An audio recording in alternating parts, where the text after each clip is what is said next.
আমি কি জাহান্নাম তৈরি করছি, জাহান্নামের ধরে কাম দেয় যে তাও তো দেখলাম না, যে বেহেশত লোভে কি তারা কাম দিচ্ছে তাও না, হে খোদা তোমাকেই তারা চায়। তখন বলবে যে হে ফেরেশতা করবেন, তোমরা যা ওই দুনিয়াতে আমার জাতের কসম দিয়ে আমি বলতেছি, আমি রহমতের আমার ওই বান্দাদের জন্য আমি খুলে দিলাম। তাই মিছিল সেগুলাকে যখন আমরা ডাকে এবং আল্লাহর কাছে কান দেন, সেই সংবাদ যে সাততলা আসমান পর্যন্ত পৌঁছে যায় এবং আল্লাহ তাআলার আরশ পর্যন্ত আপনাদের কান্দার সাথে চলে যেতে পারে যদি আপনার ঠিক মতো কান দেন। আল মুজাদ্দিদ মিডিয়া, তরিকতের প্রচার কেন্দ্র। দাঁড়িয়ে রাখলেই মানুষ হওয়া যায় না, ওতে মানুষ হইতে হবে। মানুষ যখন খালাতুল জান্নাহ ওয়াল ইল্লাল্লাহ এই দরজা আপনি পৌঁছতে পারবেন না। এই দরজা যদি আপনি পৌঁছতে চান তাহলে আপনার কি করণীয়? বন্দিকে আপনাকে করতেই হবে, তাছাড়া আল্লাহর কাছে আপনি মুখ দেখাতে পারবেন না। মুখ দেখার কোনো কায়দাও নাই। আর লক্ষ লক্ষ জীবন ধ্বংস করে আপনি যে শরীরকে দূষিত করছেন, আপনি এর বিনিময়ে লক্ষ লক্ষ প্রাণ হানি করছেন, আপনি এর জন্য আপনি অপরাধী। এইসব লক্ষ লক্ষ প্রচেষ্টা আল্লাহর কাছে রয়ে গেছে। আল্লাহ আপনাকে এই সমস্ত গুলো জিজ্ঞাসা করবে, আল্লাহর কোর্টে এগুলো বিচার হবে। এইগুলা খাই আপনি কি করছেন? চুরি করছেন দুনিয়াতে, না কি করছেন? আল্লাহ বন্দী করছেন না? আপনি জেকরান কাসির আপনার হয়েছিল না? আপনি আসরাতুল মুমিনিন হয়েছিল না? কি আপনি এই সমস্ত জিনিসগুলা নাশ করে সমস্ত দুনিয়া নিজের উদরপূর্তি করতেন, নিজের আরাম আয়াতের দিকে থাকতেন, আর নিজের সুখ ভোগ করতেন, কিন্তু লক্ষ লক্ষ জীবনের বিনিময়ে করতেন সেগুলো। এই লক্ষ জীবনগুলো আপনারও না, আপনার বাবারও ছিল না, এগুলো ছিল মহান সুযোগ আল্লাহ তাআলার। আল্লাহ সেগুলো আপনাকে জিজ্ঞাসা করবেন। অত লক্ষ লক্ষ মামলা আপনার বিরুদ্ধে দায়ের আছে। এই লক্ষ লক্ষ মামলা কাল কিয়ামতের ময়দানে হবে, এবং এর উকালতি একমাত্র করতে পারবে তুমি রাসূলুল্লাহ সাল্লাল্লাহু আলাইহি ওয়াসাল্লাম। তাছাড়া আর উকিল নাই, যে মাঠে আর উকিল থাকবে নাকি? পয়গাম্বর সকল নাচতে নাচতে বলা শুরু করে দিবে। তো দুনিয়ার থেকে যদি আপনি সেই মামলা দুই হইতে চান, তাহলে উকালতনামা দুনিয়ার থেকে দিয়ে যেতে হবে, রসুল্লাহ বাধ্য করে যেতে হবে দুনিয়ার থেকে। আর দুনিয়া থেকে যদি রসুল্লাহ বাধ্য করতে না পারেন, ওই যে আল্লাহ বলতেছেন আপনি সুস্থিত আছেন যে তুমি দুনিয়াটা অন্ধ, কি আমাদের দিন তুমি অন্ধ হচ্ছে উঠবে। দুনিয়াটা আল্লাহ অন্ধ, কি আমাদের যে অন্ধ হচ্ছে, আপনি আবার কি চান? কোন রবি আল্লাহ আপনাকে দিবেন? কোন ব্যবস্থা আপনাদেরকে চান? অতএব দুনিয়ার থেকে তার বুঝ বিচার করে যদি মানুষ হইতে হবে, মানুষের বুঝ বিচার করে যাইতে হবে। যে প্ল্যাটফর্মে আপনি তৈরি করবেন, যে আমল আপনি দুনিয়াতে তৈরি করবেন, সেই আমলের উপরে আপনি তামাম দুনিয়াতে আপনি বসবাস করবেন, মৃত্যুর সময় থাকতে হবে, এবং সেই আমল দিয়ে আপনি কবরে যেতে হবে। ওই আমলের উপরে কবরে আপনার ভালো বন্ধু দিতে হবে, এবং সেই আমলের উপর নিয়ে আপনি কাল কিয়ামতের ময়দানে হাসরের মাঠে উঠবেন, এবং সেই আমলের উপরে বিচার করে আপনি হলে জাহান্নামে যাবেন, আর বেহেশতে যাবেন। এই আমলটা দুনিয়া মুসলিমুল আখিরাত, এই আমলটা আমরা দুনিয়া থেকে আপনাকে তৈরি করে দিতে হবে। কতটুকু আমল তৈরি করেন সেই বিশেষ চিন্তা করবার বিষয়। আর কোন সময় দুনিয়া থেকে আপনি চলে যাবেন সেটা চিন্তা বিষয়। বাবা আদম আলাইহিস সালামের কোন অপরাধ ছিল না, তিনি কোন অন্যায় করছিলেন না, তিনি পয়গম্বরদের জন্য গুনাহ করা হারাম, তিনি গুনাহ করছিলেন না। সামান্য একটু ভুল ত্রুটি হয়েছিল, মাত্র বেহেশতে গালাখানাতে একটু ভুল হয়েছিল। কি ভুল? বলছিলেন যে গন্ধ খাইও না, কিন্তু শয়তানের চোখে হইয়া সেগুলা আদম আলাইহিস সালাম সামান্য একটু আহার করার জন্য বেহেশতের থেকে বেহেশতে জামা কাপড় কাইড়ে নেওয়া হইল, বেহেশতের ফেলে দেওয়া হইল, মিয়া বিবিকে দুই দেশে বাড়ি দেওয়া হইল, এই যে সে কাল সংসার দেওয়া হয়। এইটুক মাত্র তার ভুল। এই ভুলটুকের জন্য এত বড় অপরাধ। আচ্ছা বেশ, এই অপরাধে দুনিয়াতে তিনি একটা কামলেন 340 বছর পর্যন্ত, 350 বছর পর্যন্ত দুনিয়াতে কামলেছে। কান্দার পরেতে 350 বছর কান্দার পরেতে তিনি জবল রহমতের যে আস্তে আস্তে জবল রহমতের পাহাড়ে চলে গেলেন। আল্লাহ তাআলা সেই দিন মা হাওয়াকেও সেখানে নাই না, আল্লাহর কুদরতের শক্তি চালায় হাজির করলেন। মিয়া এবং বিবির দেখা হলো জবল রহমতের পাহাড়ের ভিতরে। মিয়া বিবির সঙ্গে বাবা আদম হাওয়ার সঙ্গে দেখা হইল জবল রহমতের পাহাড়ে।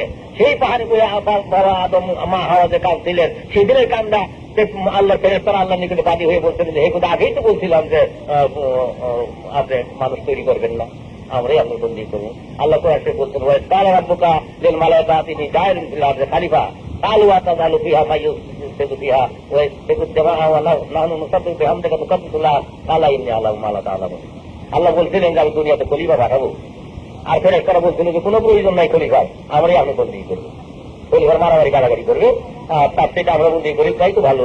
আল্লাহ বলেন ইন্নী আ'লামু মা লা তা'লামুন, আমি যা জানি তা তোমরা জানো না।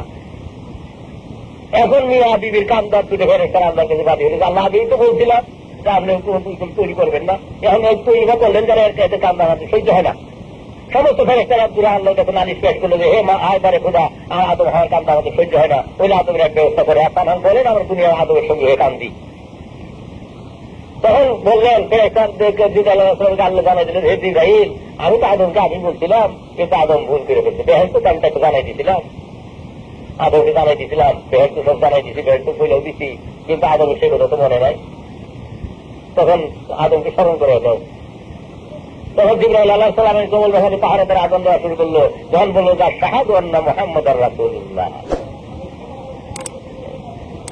এই কথা বলার সঙ্গে সঙ্গে আদম আলাইহিস সালাম উপর দিকে নজর করলেন। উপর দিকে নজর করে দেখলেন আদম নেই, উপর জবই উঠায়া নজর, লেখা পায়া নামে নবী আর সে খুদা সে দুয়া মাঙ্গে কে মেরে খাতা, সুভাইলে পয়গম্বর বসাবে খুদা। তখন আদম আলাইহিস সালাম উপর দিকে তাকাইলেন, তাকায় দেখলেন তার সময় লেখা লা ইলাহা ইল্লাল্লাহ মুহাম্মাদুর রাসূলুল্লাহ। এই কলমা দেখে আদম আলাইহিস সালাম কান্দা আরম্ভ করলেন যে হে খুদা, তোমার নামের সঙ্গে তোমার হাবিব পাকের নাম, সেই নামের উসিলায় গুনাহগার আদমের গুনাহ তুমি মাফ করে দাও। আল্লাহ জানাই দিলেন যে হে আদম, বেহেশতের ভিতরে যদি তুমি এই নামের উসিলা নিয়ে যদি তুমি ক্ষমা করতে, পশ্চিম কালে তোমার বেহেশত থেকে নামাজ হইতো না, বেহেশতে তোমার গুনাহ খাতা সমস্ত মাফ করে দেওয়া হইতো। যাই হোক, তোমাকে দুনিয়ার নামাই দেওয়া হইতে, তোমার তওবা তোমার কবুল করা হইল, গুনাহ মাফ করে দাও। আচ্ছা, এখানে প্রশ্ন হইল যে আদম আলাইহিস সালামের গুনাহ আল্লাহ মাফ করে দিলেন, তওবা কবুল করলেন, তো বাড়িটা তো ফেরত দেওয়া উচিত। যে বাড়ির থেকে আদমকে তাড়াই দেওয়া হইল, সে যে বাড়ির থেকে তাড়িত হয়ে আদম আলাইহিস সালাম 340 বছর মতো দুনিয়া পৃষ্ঠ করে কাঁদলেন, এবং 340 বছর কান্দার পরে আল্লাহ তাআলা জবল রহমতের পাহাড়ে নিয়ে তাকে হাজির করলেন, এবং সেই আরফার ময়দানে দাঁড়িয়ে আল্লাহ তাআলার কাছে কান্দার পরে সে তওবা কবুল হইল, গুনাহ আল্লাহ মাফ করে দিলেন। আচ্ছা, মামলা ডিগ্রি হইল আর আদম, বাড়িটা তো পাওয়া উচিত না, বাড়ি পাবেন, এটা কোন গাছে ডিগ্রি পাওয়া গেল? আমি যখন আমার মনে হয় ক্ষমা হইল, আমি যখন দোষী না, মাফ করে দেওয়া হলো, তো দোষী না তো আমার সম্পত্তি সেটা আমি ফিরিয়ে পাবো, আমার সম্পত্তি বেহেশত বানাতো না, সেটা তো আল্লাহ তাআলা আমাকে ফিরিয়ে দিবেন, তো ওটা তো দিলেন না ফিরিয়ে। কিন্তু আল্লাহ জানাইতেছেন ওটা তুমি পাবে না, যেহেতু গন্ধনের দ্বারা তুমি তোমার যে শরীর কলুষিত হয়ে গেছে, এই শরীর নিয়ে তুমি বেহেশত আসতে পারবে না। যদি তোমাকে মাফ করে দিলাম, এই শরীর নিয়ে তোমার কাজ কি আমাদের ময়দানে এই বিচার হবে, সেই বিচারে তোমার পক্ষে উকালতি করবে রাসূল সাল্লাল্লাহু, সেই মুহাম্মদের উকালতিতে তুমি কাজ কি আমাদের দিন তোমাকে হাতের মাঠে দাঁড়াইতে হবে, তারপরে বিচার যদি তুমি বেহেশত পাও, তোমাকে বেহেশত দিয়া দেওয়া হবে, আদারওয়াইজ তুমি পাইতে পারো না। যদি আদম আলাইহিস সালাম তওবা কবুল হয়ে গেছে, তাই কত বড় ফেরকা পাই জিনিস ওখানে। সেই জন্য কিয়ামতের ময়দানে সমস্ত লোক যেদিন হাসির মাঠে দৌড়াতে ছোটাছুটি করতে থাকবে, কোন একজন লোক আদম আলাইহিস সালামের কাছে ধরবে, আদম আলাইহিস সালাম কিন্তু হুজুর আপনি তো আমাদের আদি পিতা, দয়া করে আপনাদের হাসির মাঠের আগুন আমি সহ্য করতে পারতেছি না, দয়া করে আপনি আমাদেরকে বাঁচান, এখন এই হাসির মাঠে আগুনের থেকে বাঁচান। তখন আদম হচ্ছে কান্দা আরম্ভ করবে, কান্দে বলে বাবা আমি কি করে বাঁচাবো, আমি তো খাওয়ার অপরাধী, আমার বলতে যে কি আছে সেটা আল্লাহ জানে। তখন মুসা আলাইহিস সালাম যাবে একদল, যাবে হুজুর আপনি বাঁচান আমাদেরকে হাসির মাঠে, আমাদের বাঁচান, নতুন আমি তো বাঁচতে পারি না, আপনি আমাদেরকে বাঁচান, এই হাসির মাঠে আগুনে আমরা তুলে দিচ্ছি, বাঁচান। মুসা আলাইহিস সালাম বললেন বাবা আমি কি বাঁচাবো তোমাদের, আমার বাঁচার ক্ষমতা নেই, কারণ আল্লাহ সঙ্গে তর্ক বিতর্ক করছেন, সেই বলে আমি অস্থির, রাজ আমার জন্য কি হবে তাকিয়ে যাবে। ইব্রাহিম রাসূলের কাছে একদম যাবে, যা বলবে হুজুর আপনি আমাদেরকে বাঁচান, আসলে পয়গম্বর আপনি আমাদের বাঁচান। তো বাবা আমি কি বাঁচাবো তোমাদের, আমার ক্ষমতা আছে, আমি দুনিয়াতে 3টা মিথ্যা বলে বলছিলাম, সেই জন্য আমি অস্থির, আমার পরে কি হয়, তোমাদের কেউই বাঁচাইতে পারবে না, একমাত্র শাকিল মুজরিমিনটা তুমি রাসূল পাক সাল্লাল্লাহু আলাইহি ওয়াসাল্লামের কাছে যাও তোমরা। তখন সমস্ত মানুষ ধৈর্য যায়, রাসূল পাক সাল্লাল্লাহু আলাইহি ওয়াসাল্লামকে ঘেরাও করবে, ঘেরাও করে বলবে ইয়া রাসূলুল্লাহ আপনি ছাড়া উপায় নাই, এই হাতের মাঠে আপনি ছাড়া আমাদেরকে আর কে বাঁচাবে। তখন রাসূল পাক সাল্লাল্লাহু আলাইহি ওয়াসাল্লাম বলবে আচ্ছা বাবা আমি আপনাদেরকে বাঁচাবার জন্য যথেষ্ট কোশিশ করতেছি। তখন লিখিত আছে যে রাসূল পাক সাল্লাল্লাহু আলাইহি ওয়াসাল্লাম হাতের মাঠে দাঁড়াইয়া এত কান্দেন সেই দিন যে রাসূলুল্লাহ কান্দার ছুটেতে সমস্ত ফেরেশতাগুলো পর্যন্ত কান্দা শুরু হয়ে যাবে, এত কান্দা রাসূলুল্লাহ কাঁদলেন। সেই সময় জিবরাইল আলাইহিস সালাম আসবেন, আল্লাহ পাঠিয়ে দেবেন যে হে জিবরাইল তুমি যাও আমার নবীর কাছে যাও, তার কান্দা সহ্য হয় না, আর তো কাঁদতেছে, আর ধরে গেছে নবীর কান্দা ছুটে, কি চান তিনি বলো। তখন যাই বলবে ইয়া রাসূলুল্লাহ আপনি কি চান, যে তাই এই জন্য যে এই হাতের মাঠে আমার উম্মতেরা কিভাবে থাকবে তার একটা সঠিক ব্যবস্থা না হওয়া পর্যন্ত আমি এই কান্দা থাকবো যা চাই। তখন আল্লাহ তাআলা জানাই দিবেন যে ইয়া রাসূলুল্লাহ তার ব্যবস্থা করা হয়েছে, জিবরাইলকে জানান জিবরাইল আলাইহিস সালাম জানাবে যে ব্যবস্থা করা হচ্ছে। কি ব্যবস্থা? তো জিবরাইল আলাইহিস সালাম এটা বলবে, তখন রসুল বহুত কথা বলবে। যখন হাসরের মাঠে দুজক আনা হবে, রসুল বহু কিছু বলবে। আমার উম্মতের ভিতরে বহু তারা সেই ধর্মযুদ্ধ করছিল, সেই কাজের দুজক থামবে না। বহু উম্মত আমার তার ধার কায়মুল লাইল করছিল, সেই কাজের থামবে না। বহু উম্মত আমার হজ করছিল, সেই কাজের দুজক থামবে না। তখন একটুখানি জিবরাইল আলাইহিস সালাম একটু শুকনো মশক করে এক মশক পানি না রসুলের হাতে দিবে, যেই পানিটুকু আপনি ছিটিয়ে দেন দুজকের দিকে, যেই মাত্র পানিটুকু ছিটিয়ে দিবে তখন জাহান্নামের আগুন সম্পূর্ণরূপে ঠান্ডা হয়ে যাবে, নিচে পড়ে যাবে, জাহান্নামের আগুন থাইমা যাবে, তখন নিচের দিকে এসে পড়বে, হাসরের মাঠ ততটা ঠান্ডা হয়ে যাবে। তখন জিবরাইল আলাইহিস সালাম রাসূলুল্লাহ জিজ্ঞাসা করবেন যে হে ইয়া রাসূলুল্লাহ, হে ভাই জিবরাইল, এই পানি কোন পানি, যে পানির এত মর্তবা, যে জাহান্নামের আগুনকে নিস্তেজ করে দিল, এই পানি কোন পানি? যে ইয়া রাসূলুল্লাহ, যখন দুনিয়াতে আপনার উম্মত সকল তারা যখন সহমত হইয়া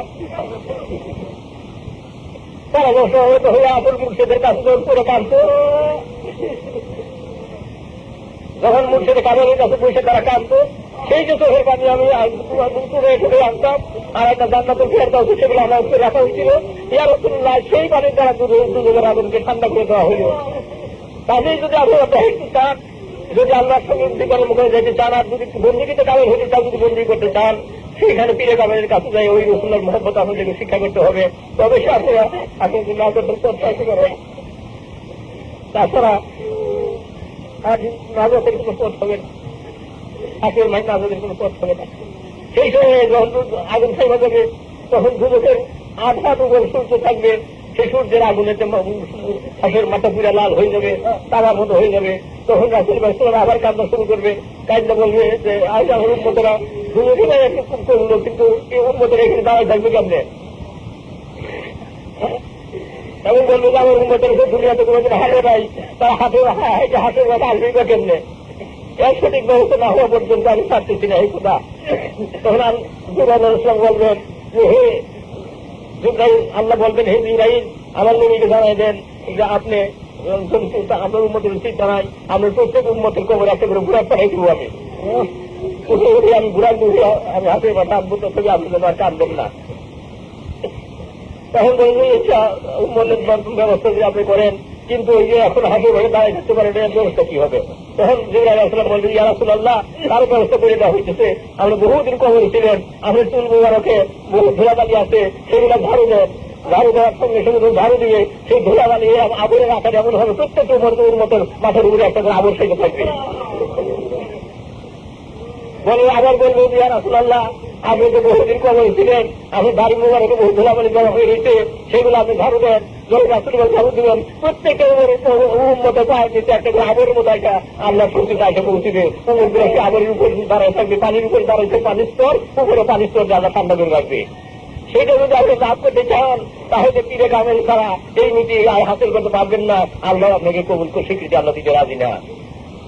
শুধু মুখে বললাম আর মানুষকে দেখাইলাম যে হ্যাঁ আমরা পুরো বন্দি করি, চৌকাছার বইয়া বিরাট পাগড়ি বান্ধা দেখাইলাম যে হ্যাঁ আমি বিষয় বন্দি করতেছি, কিন্তু হজরত সাদি বলতেছে বিশাল পাগড়ি আর বাকাল দাড়িতে নরে মহত্ব কিছু পারে না তাহাতে, তুমি বিশাল বড় পাগড়ি বান্ধা 1 নম্বর দাঁড়িয়ে রাখলে তুমি মমিন হইতে পারো না, আল্লাহ সান্নিধ্য লাভ করতে তুমি পারো না, যতক্ষণ পর্যন্ত আল্লাহর পূর্বের ভিতরে তুমি ঢুকতে পারবে। তাহলে দেখেন রাসূল সাল্লাল্লাহু ইসলাম কেউই বাঁচতে পারবে না, রসুল্লাহ দয়া ছাড়া কাল কিয়ামতের ময়দানে কেউই বাঁচতে পারবে না। তাই আশিকান নতুন গাইতেছেন যে ইয়া নবী মুহাম্মদ পাপির কান্ডার, ইয়া নবী মুহাম্মদ পাপির কান্ডার, তোমাকে দিয়াছেন আল্লাহ শাফায়াতের ভার, ইয়া নবী মুহাম্মদ হাসরের মাঠে যেদিন দুজক আসিবে, হাসরের মাঠে যেদিন দুজক আসিবে, উম্মতি উম্মতি বইলে নবীজি কান দিবে, ইয়া নবী মুহাম্মদ। তাদের কাছে সেই দিন যদি কান দেয়, একটু দয়া নবী একমাত্র হাসির মাঠে বলে কান দিবে। তাই হয়তো দামি বলতেছেন যে ইয়া রাসূলুল্লাহ, আপনার প্রশংসা আমি কি করবো? হাসের দিন আপনি মুখ করে মাথা ঠুকরে চলে, এরকম তো আমার হাসের মাঠে আমরা মাথা ঠুকরে চলবে, ইয়া রাসূলুল্লাহ আপনার প্রশংসা আমি কি করতে পারি? ওগো দয়াল নবী, কাজে সেই নবী মোহাম্মদ উজ্জ্বলের ভিতরে পয়দা করতে পারেন, তাহলে আল্লাহ সান্নিধ্য আপনাদের লাভ হয়ে যেতে পারে। তাছাড়া আদারওয়াইজ বিকল্প কোনো ব্যবস্থা নাই, যেগুলো আল্লাহ কেন আল্লাহ সান্নিধ্য আপনি লাভ করবেন। আর সেই নবীর মোহাম্মদ উজ্জ্বল, সেই নবীর মোহাম্মদ যদি আপনি চান, তাহলে জামানা কামেল কি আপনি ধরে তবে সে ওই রসুল সাল্লাল্লাহু আলাইহি জিজ্ঞাসা করছিল যে ইয়া রাসূলুল্লাহ, আপনার কাছে পয়সা আমরা তো চাই, আপনার কাছে পয়সা আমরা কান্দি, আল্লাহ রসুলের মহব্বত আমরা লাভ করি, কিন্তু আপনি যখন দুনিয়াতে থাকবেন না, আপনি উম্মতের এই নিয়ে আমার কোথার থেকে পাবে? তখন রসুল্লাহ বলছিলেন চোখে পানি বইসা যে বাবা, সে সমস্ত ভাবে কোন চিন্তা নাই, আমার এমন কতগুলো উম্মত আমার থাকবে যারা আমি আমার কাছে যাই পয়সা দেবো, আমার পয়সা তোমরা পাই না, আমার সেই উম্মতের কাছে বসে সমস্ত পয়সা থাকবে, সেই পয়সা তারা বাতুয়া থাকবে। তাহলে আপনি আমার কাছে বসে তা পাইতেছ, আমার উম্মতেরা সেই জমানায় যিনি আউলিয়া থাকে তার কাছ থেকে সেই সমস্ত ফল পাবে, আমার মহব্বত তারা লাভ করবে, সেখানে বসে তারা এতই কান্দন কান দিবে। তাই ফেরেশতারা আল্লাহর কাছে বলবে, বিশেষ সাহেব একজন জাকেরান কান্দে, তখন একজন ফেরেশতা কথিত আছে, কিতাবে আছে যে একজন ফেরেশতা তামাম দুনিয়া চূর্ণে ভ্রমণ করে, ভ্রমণ করতে করতে করতে করতে করতে করতে যায়, পুরো জাকেরের দল কিন্তু তারা পায়, সেখানে তারা যায় এবং তারা যখন কাঁদতে থাকে, তখন সেখানে তাহলে সামিল হয়ে যায় ফেরেশতারা, সেই রহমতের ফেরেশতারা সেখানে সামিল হয়, সামিল হয়ে যতক্ষণ তারা বন্দী করে, যতক্ষণ আল্লাহ তারা কান্দে, তখন তাদের সঙ্গে সেই ফেরেশতারা কান্দে। তখন দুই দল ফেরেশতা আল্লাহর কাছে, একদল ফেরেশতা দিনের ফেরেশতা, তারা দিনের বেলা সমস্ত পৃথিবী টুর দেয়, আর একটা রাত্রির ফেরেশতা, দিনের ফেরেশতা ওই জায়গা, রাত্রির ফেরেশতা নাই বা আছে, সমস্ত রাত্রি ভোর তারা টুর দেয়। এই উভয় দল ফেরেশতাকে আল্লাহ জিজ্ঞাসা করবে যে হে ফেরেশতারা, তোমরা যে দুনিয়ায় গেছিলে, আমার বান্দারা কি করতেছে, কি দেখে আসলে? তাতে যদিও আল্লাহ জানেন, সবই আলিমুল গায়েব, কিন্তু সবই জানেন, কিন্তু আপনি তো জানেন যে আপনার ছেলে খুব ভালো, আপনার ছেলে ইংল্যান্ড ছেলে খুব ভালো, সমাজচরিত্র ভালো, তাও যদি কেউ এসে বলে যে ইংল্যান্ড গেছিলাম, আপনার ছেলের ভাষা আমার ভারী কষ্ট করছে, তখন কি আপনার পড়াটা বড় হবে না? তখন কি বলছে আপনার আরো বড় হবে না? এরকম আল্লাহ শুনতে চান ফেরেশতাদের মুখে আল্লাহ বান্দা কি করতেছে। তাই তখন ফেরেশতারা আল্লাহ জিজ্ঞাসা করবে, ও ফেরেশতাগণ, তোমরা যে দুনিয়ায় গেছিলে, আমার বান্দারা কি করতেছে, কি দেখে আসলে? তখন বলছে, কোথাও মাস্টার কোথাও মাগরিব পর্যন্ত ঘুরলাম, আপনার বান্দা আপনাকে ডাকে না, আপনার বান্দা আপনাকে স্মরণ করে না, আপনার বান্দা আপনি জটিল করে না। কিন্তু একদম বান্দা দেখলাম তারা তাদের কিনের বাইরে বইরা এতেই কান্না কাঁদতেছে, তারা সুখের ক্ষেত্রে ছেড়ে দিছে, সুখের পিছিয়ে ছেড়ে দিছে, তারা বাড়ি ঘর ছেড়ে দিছে, তারা আসলে সুখর আকার ধারণ করে তারা সে পীরের দরবারে, পীরের বাইরেতে বলে তারা এতেই কান্না কাঁদতেছে, তাদের কান্দার জন্য হে খুদা, আমরা সেই দরবারে কাঁদতে আসলাম, আমরা না কেন্দা পারি নাই না কেন্দা, যে রাত্রিতে তার শেষ রাত্রে তুই কান্দা কাঁদতেছে, তারা তোমাকে ডাকতেছে, কাঁদতেছে, কি ডাকে যে আল্লাহ ইয়ার বলে ডাকতেছে, আর তারা কাঁদতেছে। তারা কি চায় এই ফেরেশতাগণ, তারা কি চায় আমার কাছে? আমি কি জাহান্নাম তৈরি করছি, জাহান্নামের ধরে কান্দে, যে তাও তো দেখলাম না, যে বেহেশত লোকে কি তারা কাঁদতেছে, তাও না, হেগুলা তোমাকেই তারা চায়। তখন বলবে যে হে ফেরেশতাগণ, তোমরা যা ওই দুনিয়াতে আমার জাতের প্রথম যে আমি বলতেছি, আমি রহমতের আমার ওই বান্দাদের জন্য আমি খুলে দিলাম। তাই মিশির শেখবাকে যখন আমরা ডাকে এবং আল্লাহর কাছে কান্দেন, সেই সংবাদ সেই সাতটা আসমান পর্যন্ত পৌঁছে যায় এবং আল্লাহ তাআলার আর্শ পর্যন্ত আপনাদের কান্দার শব্দ চলে যেতে পারে, যদি আপনার ঠিক মতো কান্দে। যদি আমরা ঠিক মতো কান্দে, আল্লাহর আর্শ পর্যন্ত আপনাদের কান্না পৌঁছে যাবে। যখন মিশির শেখবাকে ডাকার সমস্যা ডাকে যে ইয়া আল্লাহ ইয়া রাহমান ইয়া রহিম ইয়া আল্লাহ ইয়া রাহমান ও ইয়া রহিম, হে খোদা করে তুমি রহিম রহমান,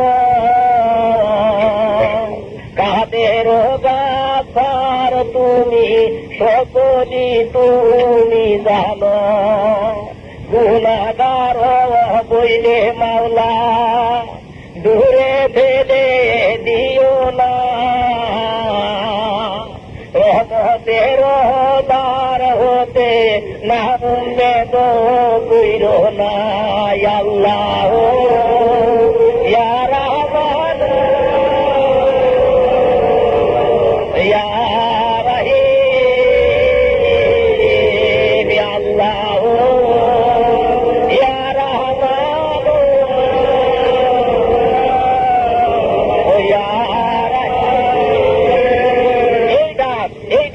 বৃষ্টির শেষ ভাগে আপনি এইভাবে আল্লাহকে যখন ডাকবেন, তখন আল্লাহর রহমতের দরজা, আল্লাহর রহমতের সমুদ্রের ভিতরে একটা উত্তাল তরঙ্গের সৃষ্টি হয়ে যাবে।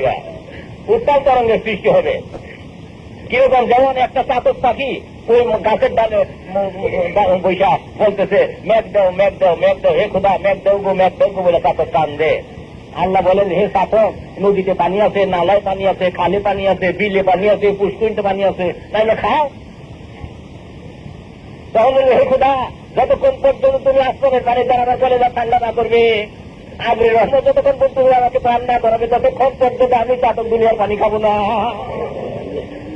তখন বলে আল্লাহ বলেন, খালে বিলে পানি আছে, নদী নালে পানি আছে, নহরে পানি আছে, পুকুরে পানি আছে, তোমরা নাই না খাও। চাতক বলে, আগে রহমতের দ্বারা তুমি আমার পিপাসা মিটাই দাও, তাছাড়া আমি দুনিয়া পুকুরে পানি খাবো না। আল্লাহ বলেন, তখন আল্লাহ বলেন যে, হে চাতক শুনে রাখো, আমি আপনার রহমত তাকে দিচ্ছি, বাদ ভাঙ্গা শাস্তি তাকে আমি দিচ্ছি, তাছাড়া দিই নাই। অতএব তুমি যদি আপনার রহমত চাও, তাহলে বাদ ভাঙ্গা শাস্তি তোমাকে নিতে হবে।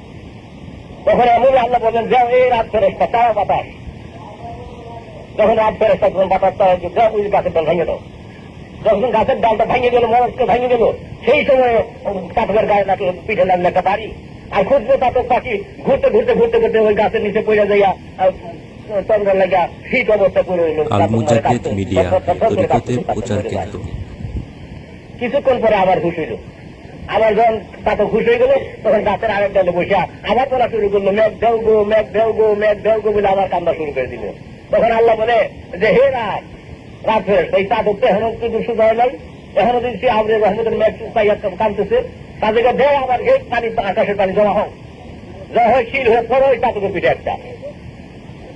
তখন এক শিল আইসে চাতকের পিঠে যখন পড়ে গেল, ধপাস করে একটা শিল পড়ে গেল চাতকের পিঠে। কত বড় শিলের আঘাত চাতক সহ্য করতে পারে? চাতক আবার ঘুরতে ঘুরতে ঘুরতে ঘুরতে জমিনের ভিতরে পড়ে যে তত্ত্ব করে কাঁদতে কাঁদতে ফিট হয়ে গেল। যখন চাতক ফিট হয়ে গেল, কিছুক্ষণ পরে আবার যখন চাতকের হুশ হলো, আরেক ডাল ছিল সেই ডালে বসে, আর লাভকে ডালে বসে বললে আবার বলা শুরু করলো, মেঘ দেও গো, মেঘ দেও গো, মেঘ দেও গো।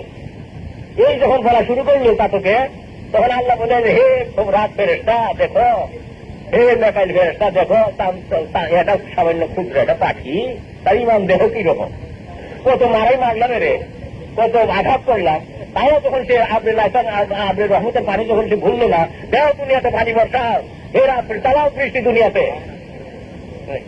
তখন দুনিয়াতে প্রচন্ড বৃষ্টি আরম্ভ হয়ে গেল, খেচর বাঁচলো, ভূতর বাঁচলো, মানব বাঁচলো, দানব বাঁচলো, কীট বাঁচলো, পতঙ্গ বাঁচলো, দেহ বাঁচলো, সবই বেঁচে গেল এক চাতকের কান্দাতে। তাই ওই আবরে রহমত তাকে রাখে, সেটাই হচ্ছে আল্লাহ ভেদের চাতকেরা। এরাই নিশির ভাগে আল্লাহ রহমত থেকে কানতে থাকে, আর ওই মুনাফিক ঠাট্টাও করে। তাই ওই যে আফ্রিকান সকল গান গেয়ে গেছে, আজ কি মধুর কান্দা কেন্দেছে জাকের গন, আজ কি মধুর কান্দা কেন্দেছে জাকের গন, কেন্দেছিল মদিনাতে নবীজির আসহাবগণ,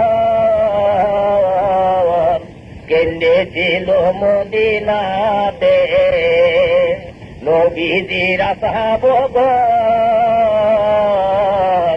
আবু জাহেল তাদের তোরে করলো কত জ্বালাতন, আবু জাহেল তাদের তোরে করলো কত জ্বালাতন, আজ কি মধুর কান্দা কেন্দেছে জাকের গন,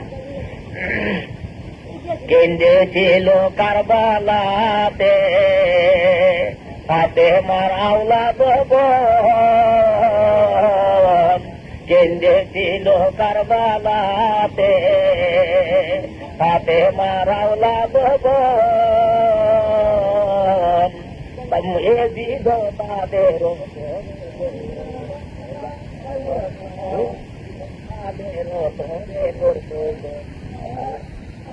আজ কি মধুর কান্দা কেন্দেছে জাকের গন, আসে কানে কান্দে বইছে করতে নবীর দর্শন, আসে কানে কান্দে বইছে করতে নবীর দর্শন, তাই দেখিয়া দিচ্ছে গালি নমরুদ আর ফেরাউন, তাই দেখিয়া দিচ্ছে গালি নমরুদ আর ফেরাউন, আজ কি মধুর কান্দা কেন্দেছে জাকের গন।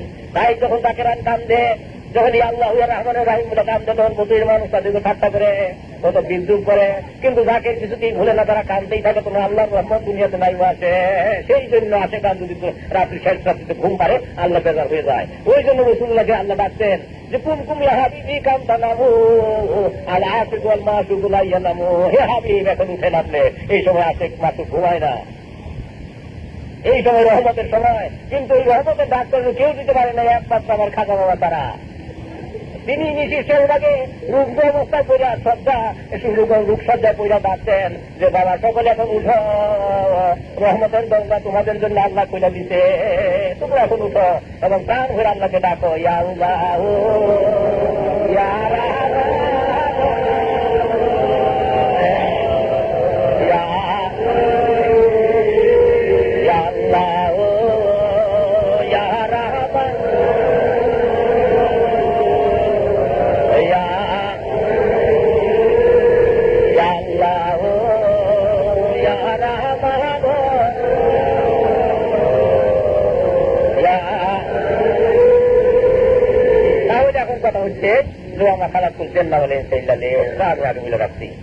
ওই সূত্রটাই আমি গাইতেছি। আল্লাহ বলেন আমি মানুষ দিনকে আমার বন্দী করছি, দিনকে আঠাশ করে রাখা হচ্ছে, দিন মানুষ তার বন্দী করতে জানে না। ওই সূত্রটাই আমি গাইতেছি। আল্লাহ বলেন আমি মানুষ দিনকে আমার বন্দী করছি, দিনকে আঠাশ করে রাখা হচ্ছে, দিন মানুষ তার বন্দী করতে জানে না। দিন বন্দী করবে মানুষের দ্বারা, মানুষের সঙ্গ লাভ করিয়া, তাছাড়া দিনের কোনো বন্দী নাই বলে একসঙ্গে উল্লেখ করা হয়েছে। আচ্ছা, তাহলে ওই ওয়ামাখালা করছেন না বলে বন্ধু সেই দরজা আপনি পৌঁছতে চান, আল্লাহর বন্দী যদি করতে চান, তাহলে কি করতে হবে? তখন আল্লাহ বলতেছেন আল্লাহ দিন আমার সাকুল্লাহ, তোমরা আল্লাহকে ভয় করো এবং আল্লাহ সামনে লাভ করে জন্য উৎসাহ উসিলা মানে কামের মুখে কামেন। মানে এটা বিভিন্ন মত চলতেছে, এই উসিলা নিয়ে বিভিন্ন মত চলতেছে। কি কেউ বলে উসিলা করে লাভি, কেউ বলে যে উসিলা মুখে কামেন, কেউ বলে উসিলা নামাজ বোঝা, এক এক জনের মতো এক এক কথা। কিন্তু আসলে উসিলা মসজিদে কামেন যার সব পথে, যার আঙ্গুলি স্পর্শে হৃদয়ের দরজা তুলে বলে, যার মৌলানা ভূমি বহুদিন পর্যন্ত তিনি বিরাট মস্ত বড় মৌলানা, মস্ত বড় শিক্ষিত লোক, মস্ত বড় কুমিল্লা বিশ্ববিদ্যালয়ে তিনি ভাইস প্রিন্সিপাল ছিলেন, ভাইস চ্যান্সেলর ছিলেন। তা সত্ত্বেও তিনি যখন রিটার্ন করতে পারলেন না, আল্লাহ সান্নিধ্য লাভ হলো না, নামাজের হুজুরে হাসিল হলো না, বা মা খালা করছেন না বলেন বুঝুন, এর মধ্যে যখন তিনি সাপ থাকতে পারলেন না, তখন তিনি মনে করলেন যে এটা আমার দ্বারা হবে না, এটা কোনো পীরে কারণ ছাড়া। তখন তিনি ঘুরতে ঘুরতে গেলেন শান্তের দেবীজির কাছে। তার সঙ্গে সঙ্গে শান্তের দেবীজি বললো, তারতে খান ভাই দর্শন দাফন কর, হে মৌলানা তুমি যা কিছু করছো, তোমার দলিল করছো, তোমার বিদ্যা মাঠে খবর দেওয়া হয়। তাই মাঠে সেগুলো তিনি ভুলে গেলেন। সাধারণ মানুষের মধ্যে বীরের কাজ করে আর কি করলেন, দিকের থেকে গালাগালি শুরু হয়ে গেছে, তার উপরে অবিশ্রান্ত গালিগালা বর্ষিতেছে, তার উপরে ইটপাটকেল পড়তেছে। তিনি বীরে মদ খাবে, সে মদের বসনটা মাথায় করে নেওয়া না, মানুষ পিছনের থেকে তার ঢিলানি শুনছে, বাইন করছে বাজার জানি, এত বড় মল না হইয়া আজ তুমি পাগলের খালাই ফিরিয়া, আজকে তুমি মদ নিয়ে ধর মাথায় ফিরিয়া ঢিলানি শুরু করলো। সেদিকে তিনি প্রক্ষেপ করলেন না, আয়সা পীর মদ খাবে, আয়সা বলে হুজুর বড় করে গল্প করে বলে হুজুর মদ আনা হয়েছে। আচ্ছা বলছে তাহলে কিছু সরকারি হোটেলে তো মাংসের কাবাব নিয়ে আসো, তো মাংসের কাবাব আনা হইলো। তখন বলে যাচ্ছে বাবা মাংসের কাবাব আর মদ মাইকাতেও, তখন মাংসের কাবাব আর মদ মিশ্রিত করে মাইকাতে আনা হতো। ভিডিওটি যদি ভালো লাগে তাহলে একটি লাইক করবেন, কমেন্ট করে আপনার মতামত জানাবেন এবং শেয়ার করে অন্যকে দেখার সুযোগ করে দিবেন। ধন্যবাদ।